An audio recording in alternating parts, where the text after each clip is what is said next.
Evening, folks. I'm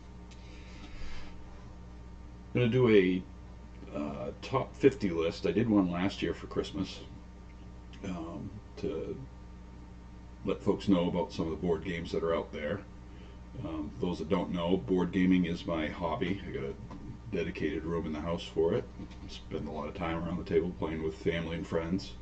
So last year I did a top 50 games in my collection countdown.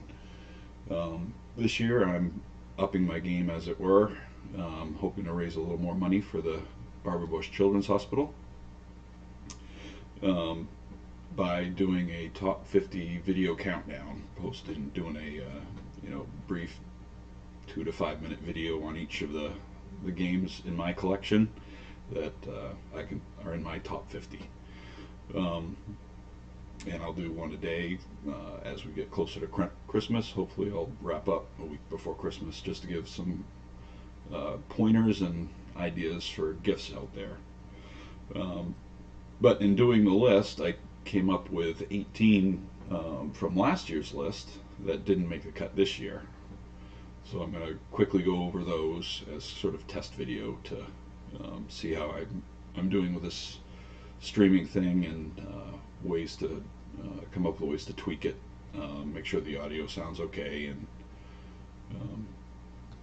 and the video is okay. I know that I'm using a old Logitech camera, and I'm fuzzier than normal, I'm guessing, on this Twitch stream, but this is where we're at. So I'm going to go over 8 of the games in this first video that didn't make the cut, and we'll go from there.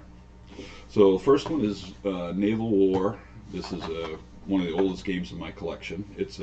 I call it a beer and pretzels game, where you're competing against everyone. You can have 9 players, and you have it's set in World War II, and you'll have a fleet of ships, and the goal is to sink the other opponents. You may put a minefield down in front of them, or have the dreaded destroyer squadron come out where you can sink multiple ships.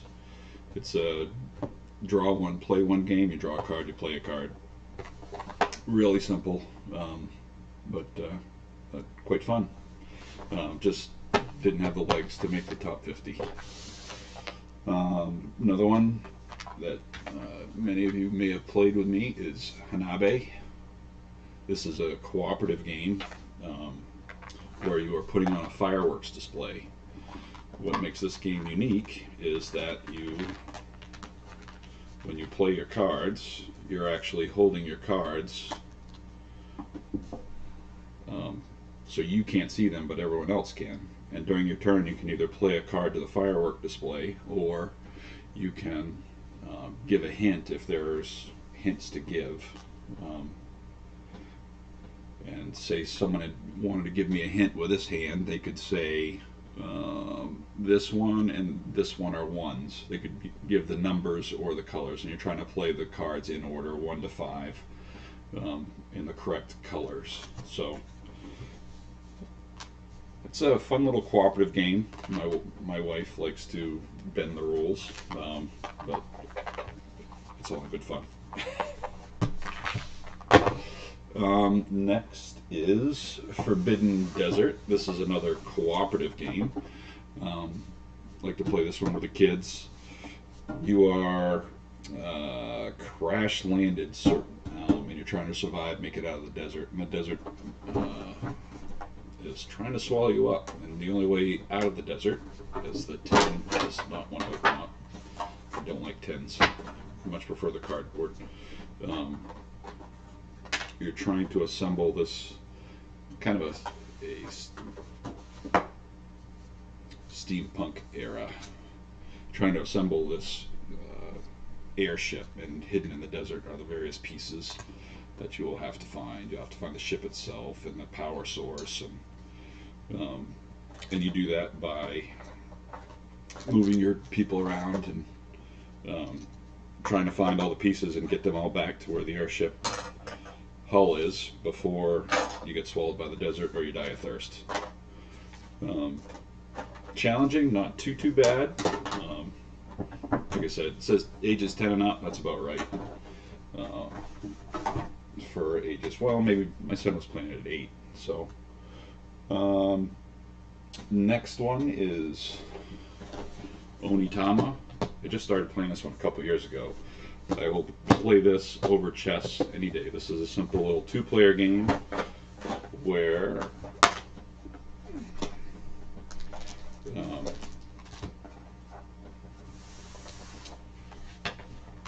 there's a simple map, 5x5, and the goal is to either get your sensei to the opponent's sensei's starting position, or capture the sensei, and you got 5 guys that are with you. What makes the game interesting is there are just 5 cards in play that show you what your move is. So this is the giraffe, that's where you are. You can either go back 1 or up 1 and over 2. So you may have that move, or you may have the goose. Oh, sorry. Goose. And then your opponent will have 2 cards. And then there's going to be 1 card off to the side. And the way it works is you can do one of your 2 moves. And when you do, it goes off to the side, and you get the card that's off to the side. So your opponent may wind up with the card that you just had in a couple of turns.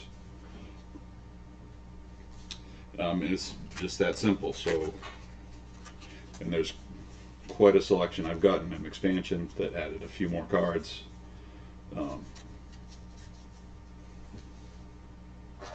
Yep, fun, fast, 10-minute games. You can pound through a bunch of them, but it's great little 2-player game. It's just not hitting the table often because it's rare that it's just 2 of us playing. Next is Smash Up. A lot of these you can find at Target now, and even Walmart, which is showing the growth of the board game industry. Smash Up is a crazy little game where you just smash up. You get 2 decks of cards and you combine them together. So there's like a deck of robot cards and a deck of, and again, I got some expansions in here. What's a good one to use? What are these? These are the time traveling deck. So it would be a robot time traveler deck that I would play with. And what are you going to play against? Well, say my opponent got the apes and the no, not that one. Oh, so I put it away. Apes and dinosaurs deck, and they mix those together. In the goal of the game, there will be bases out in the center that have a victory point. I shouldn't say victory point. A capture total. Once the base hits that many points attached to it, then whoever has the most points on the base will get 4, 2, 1, and you're trying to get to a certain victory point total depending on number of players. It's all right. It could be hit or miss. Some of the decks, some of the combinations are really powerful, and then that player runs away with the game. But it's definitely lighthearted. There's pirates and ninjas and dinosaurs and aliens and